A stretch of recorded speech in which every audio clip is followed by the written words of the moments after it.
Have you noticed, the older you get, the more there is to lose? A doctor's appointment that leaves you with more questions than answers. A phone call from a friend, and then silence on the line. A morning when you wake up and realize the house is very, very quiet. And somewhere inside you, a kind of restlessness, a tightening, a worry that whispers, what if I cannot handle what comes next? If you have felt this, you are not alone, and you are not broken. I have sat with many people in their 60s, their 70s, their 80s. People who have built beautiful lives, who have raised children, who have worked hard and loved deeply, and who have come to me and said, in different words, but always the same question, Bhante, why do I feel so unsettled? I have done everything right. Why can I not find peace? This teaching is for you. My name is Mahindasiri Thero, and I am a Buddhist monk in the Theravada tradition. Today, I want to share with you something the Buddha taught 2,600 years ago in a forest in India to men and women not so different from you. And this teaching works just as well in your living room in America as it did on the banks of the Ganges. The teaching is simply this. Calm is not something you find when life becomes easier. Calm is something you uncover beneath the noise right now. Today's talk is called How to Stay Calm No Matter What Happens After 60. And I mean that title very literally, no matter what happens. Let us begin. Many people tell me they expected their 60s to feel like a rival. All that work, all those years, surely they thought there would be a settling, a deep breath, a sense of, I have made it, I can rest now. And in some ways, there is that. There is wisdom. There is perspective. There are mornings when the world looks very beautiful to you, perhaps more beautiful than it ever did when you were young and moving too quickly to notice. But alongside the beauty, something else arrives. The body begins to speak in ways it never did before. A knee that aches, a night of poor sleep, a visit to the doctor that you once would have put off without a second thought. The roles that gave you structure begin to shift. Perhaps you have retired, and the calendar that once filled itself now stares back at you, open and wide. Perhaps your children have grown and moved far away. Perhaps you have lost a partner, a friend, a sibling, someone who made the world feel solid beneath your feet. And with these changes comes a feeling that many people over 60 describe to me in the same way. I feel like I have lost my footing. The things that used to anchor you, your work, your routine, your sense of purpose, your certainty about the future, they have shifted. And when the anchors loosen, the mind begins to move. It drifts toward worry, toward what-ifs, toward that low hum of unease that follows you from room to room. Now, here is something important I want you to hear, and please hold this gently. You are not falling apart. You are waking up.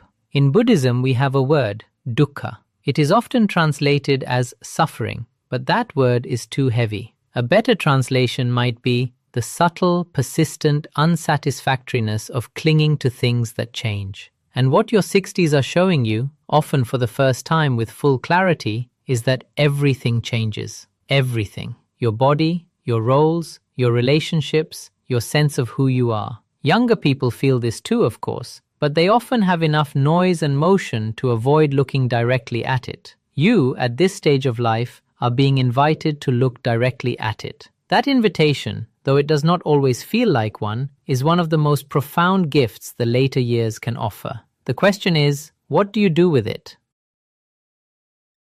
The Buddha was, among many things, a very practical teacher. He did not begin with metaphysics or theology. He began with a question, a simple, direct, almost medical question. What causes suffering, and how do we end it? He spoke of what are called the three poisons, three forces of the mind that when left unchecked, quietly steal our peace every single day. The first is called lobha, often translated as greed, but I prefer the word clinging. After 60, lobha often shows up in a very particular way, not as a desire for more money or more things, but as a desperate wish for things to be the way they used to be. I wish my body were the way it was at 50. I wish my family still gathered the way they did 20 years ago. I wish I still felt relevant, useful, seen. This clinging to how things were, this refusal to allow life to move into its next chapter is one of the great sources of unhappiness in the later years. And it is so understandable. The past, in memory, was often very beautiful. But the mind that clings to the past cannot be at peace in the present. The second poison is dosa, aversion, resistance. Dosa is what happens when something arrives that we do not want. Pain, loss, limitation, change, and the mind says, no, not this, not now. And then it says it again and again. The pain of a difficult diagnosis is real. But much of what exhausts people, what truly drains the spirit, is not the diagnosis itself. It is the 10,000 moments of fighting it, the arguing with it, the wishing it were otherwise. The Buddha called this the second arrow. The first arrow is the pain itself, unavoidable. The second arrow is what we do to ourselves about the pain. And the second arrow, he said, is always optional. The third poison is moha, delusion. And the most common form of moha I encounter in my teaching is this belief. I will be calm when things are different, when my health improves, when my family situation settles, when I figure things out, then I will be calm. This is the great misunderstanding. Calm is not waiting for you somewhere in the future, behind better circumstances. Calm is here, right now, beneath the noise of the three poisons. This brings us to the single most important insight I want to offer you today. It comes from the Buddha's teaching on anicca, impermanence. All conditioned things are impermanent. This teaching is often heard as dark news, as loss, as grief. But the Buddha intended it as liberation. Because if everything is impermanent, then this pain is impermanent. This worry is impermanent. This difficulty is impermanent. This season of life, with all its challenges, is impermanent. And here's the definition of calm that I want to leave with you.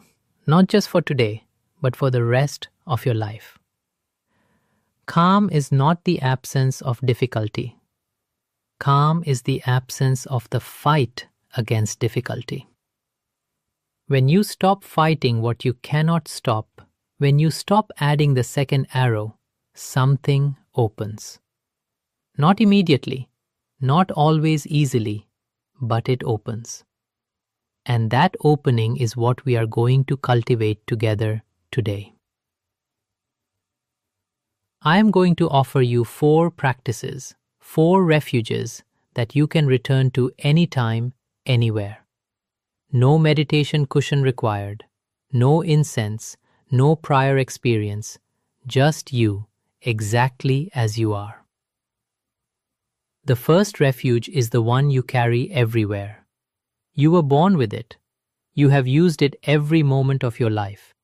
And yet, most people go entire decades without truly noticing it. I am speaking, of course, about your breath. The breath is remarkable for one reason above all others. It is always here, always now, not in the past, not in the future, not tangled in what your doctor said or what your children think or whether you made the right choices 20 years ago. The breath is now. And so, whenever the mind wanders into worry, whenever the storm begins, the breath is your way back. Here is a simple practice you can begin this very moment. Breathe in slowly, counting in your mind 1, 2, 3, 4, 5. Hold for just a moment. Do not force it. Simply pause. Then breathe out slowly.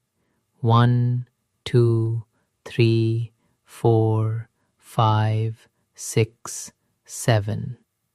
The exhale is slightly longer than the inhale. This is not an accident. A longer exhale signals safety to the nervous system. It tells the body, the danger has passed, you may rest now. Do this 3 times whenever you feel the tightening of anxiety. Before a difficult phone call, before a medical appointment, before sleep, after an argument. In the middle of the night when the mind starts its circling. 3 breaths, that is all. You do not need to silence the mind. You do not need to feel peaceful to begin. You simply return to the breath, your oldest friend, and let it do what it has always done. Whenever the storm comes, return to the breath. This is your home base. It was always here. We have already spoken of anicca, impermanence. But now I want to offer it to you not as a teaching to understand, but as a practice to use. Most people, when they hear impermanence, think of loss. And yes, that is part of it. What is here will change. What is loved will go. The Buddha never asked us to pretend otherwise. But the same truth cuts in the other direction. Whatever is difficult, it too will change. Whatever is painful, it too will change. Whatever is frightening, it too will change. The darkest nights of your life have all, so far, had mornings. Here is your practice. When difficulty arrives, and it will, because that is the nature of a life fully lived, instead of fighting it, instead of saying, "Why me?" or "Not this again," try saying quietly to yourself, "This too will change." Not as denial, not as a way to dismiss what you are feeling. Feel everything. The grief, the fear, the frustration, feel it fully. But hold it lightly, because beneath it, the truth hums quietly. This moment, this difficult, painful, exhausting moment is not permanent. A woman once came to me deeply distressed. Her husband had recently passed, her health had begun to decline, and she told me she was afraid to hope for anything anymore. I said to her, "You are not afraid of hope, you are afraid of loss, and you have been trying to protect yourself from loss by refusing to be present." But impermanence is not only the teaching that things end, it is also the teaching that things begin. This winter of grief will change, not because you force it to, but because change is the nature of all things.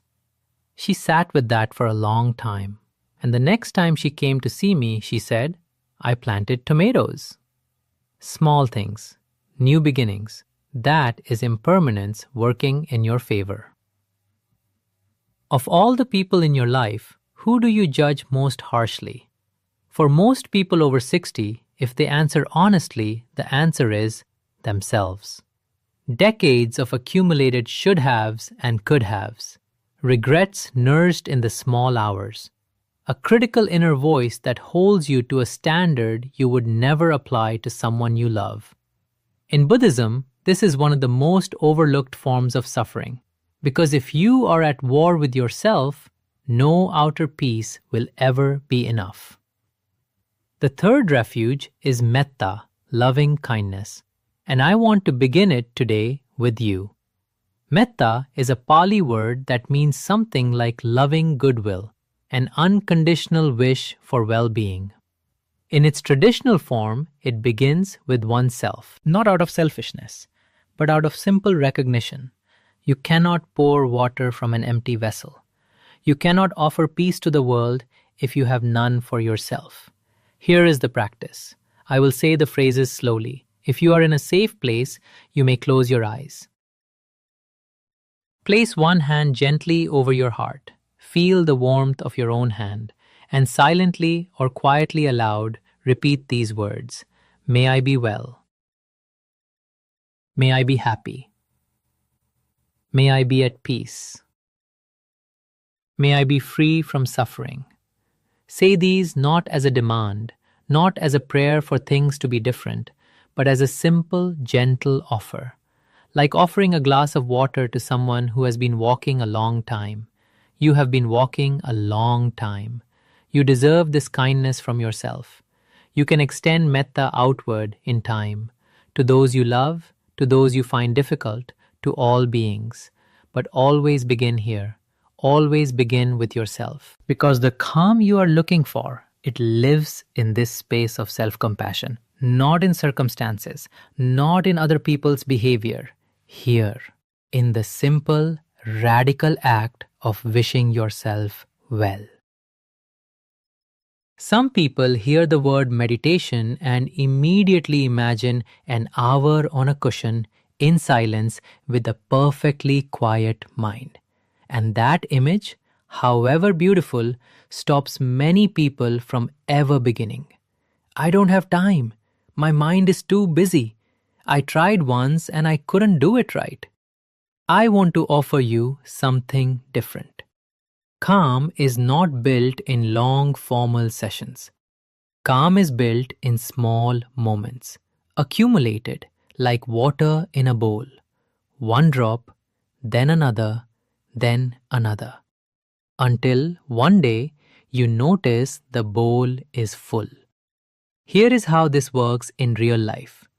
Your morning cup of tea or coffee, drink it slowly. Feel the warmth of the cup in your hands. Smell it, really smell it. Take the first sip with full attention. That is meditation. That is the fourth refuge. Your morning walk. Walk it slowly. Feel each foot on the ground. Notice the quality of the light. Listen for the birds. Not to think about anything in particular, but to be there, fully, completely, just walking. Before you answer the phone, take one conscious breath first. Before you open an email that might carry difficult news, one breath. Before you fall asleep, one moment to notice, I am here, I am breathing, right now, in this moment, I am okay. The Buddha described mindfulness as a lamp that illuminates the room of the mind. You do not need a great blazing fire. A small, steady flame, tended with care, will light the room just as well. In your 60s and beyond, you have something that younger people rarely have: time to be present, time to notice. Life has, in a sense, slowed down enough for you to actually live it, if you choose to. Calm is not a destination you arrive at. It is a direction you choose, moment by moment, breath by breath, cup of tea by cup of tea. Before we move into our practice together, I want to speak honestly about the things that often get in the way, because you will encounter them. And when you do, I want you to recognize them, not as proof that this does not work, but as simply the nature of the path. My mind is too busy to meditate. Yes, of course it is. That is exactly why we begin. A busy mind is not a broken mind. A busy mind is a mind that has not yet been given a gentle invitation to rest. You do not wait for calm to begin the practice. You begin the practice, and calm gradually follows. I have had too much loss to find peace. This one I hear often, and I want to meet it with great care. Grief is not the opposite of calm. They can and do exist together. The Buddha never asked us to stop feeling. He asked us to stop adding the second arrow. You can grieve fully and still breathe. You can carry sorrow and still find moments of stillness. Calm does not mean the absence of feeling. It means you are not destroyed by the feeling. Your losses are real. Your grief is honored here. And inside that grief, beneath it, not instead of it, peace is still available. I am too old to start a spiritual practice. The Dharma has no age requirement, only willingness. In fact, the later years of life are, in many traditions, considered the most fertile ground for awakening. The urgency is real. The distractions are fewer. The questions that matter are finally rising to the surface. You are not late. You are exactly on time. What if bad things keep happening? Calm sounds like giving up.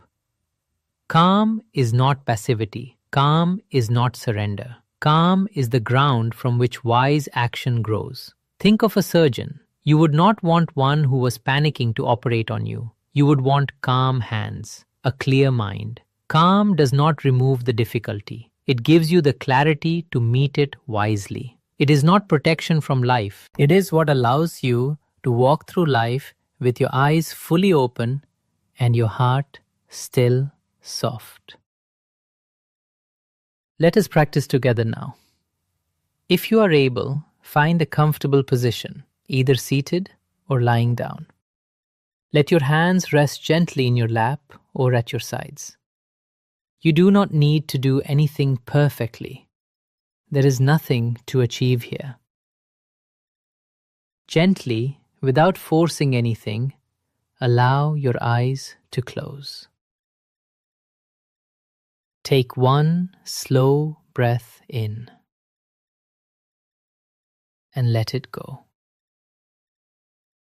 Notice the simple fact that you are breathing, not because you are trying to, but because your body knows how. Your body has always known how.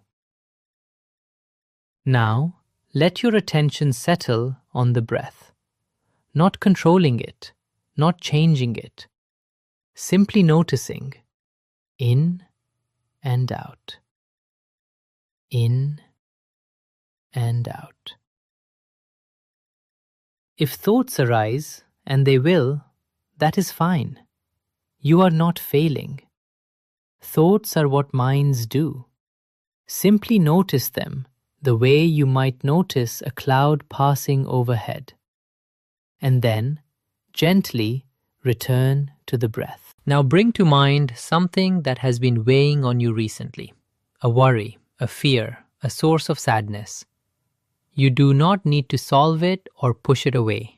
Simply let it be present, like a cloud in the sky. And now, silently say to yourself, this too will change. This pain is real, and it will change. This worry is real, and it will change. This difficulty is real, and it will change. Now place your hand over your heart and offer yourself these words. May I be well. May I be at peace. May I be free from suffering. May I be held in kindness. Take a slow, full breath and simply rest here for a moment in the quiet that has always been beneath the noise. When you are ready, gently open your eyes. Notice, even for this one moment, you were calm. That calm is yours. It has always been yours. No one can give it to you, and no one can take it away. We have traveled some distance today. We have looked honestly at why the later years can feel harder to navigate. Not because you are weaker, but because you are seeing more clearly. We have looked at the three poisons, the clinging, the resistance, the subtle delusion that peace is somewhere else, waiting for better circumstances. And we have been given 4 refuges, 4 places to return to when the mind begins to wander toward worry. The breath, your oldest and most faithful companion. Impermanence, not just as loss, but as relief, as release, as the truth that this too will change. Metta, the radical healing act of wishing yourself well. And present moment anchoring, the understanding that calm is not built in grand moments, but in 10,000 small ones. A breath, a cup of tea, a moment of noticing. These are not difficult things. They do not require a monastery or a mountain retreat. They require only this, a willingness to begin, again and again, every morning, every difficult afternoon, every sleepless night. You begin. The path walks itself. I want to leave you with something. After 60, life may not become easier. The body will continue to age. Loss will continue to arrive. The world will continue to move at its bewildering pace. None of that is under your control. But your relationship to all of it, that is yours. Every single moment, that is yours. After 60, life may not get easier, but you can get calmer. And that changes everything. Not because calm is a feeling you manufacture, but because calm, once uncovered, reveals something that was always there. A spaciousness, a groundedness, a capacity to meet life, all of it, with something more steady than fear. The Buddha called this the deathless. Some traditions call it the peace that passes understanding. I call it simply who you are beneath the noise. You have always been this. If this teaching has touched something in you today, I invite you to sit with it. Not to analyze it, just to sit with it, the way you might sit with a good friend, and come back to one breath. That is all that is needed. That is always enough. May you be well. May you be happy. May you be at peace. May all beings everywhere be free from suffering. Sadhu, sadhu, sadhu.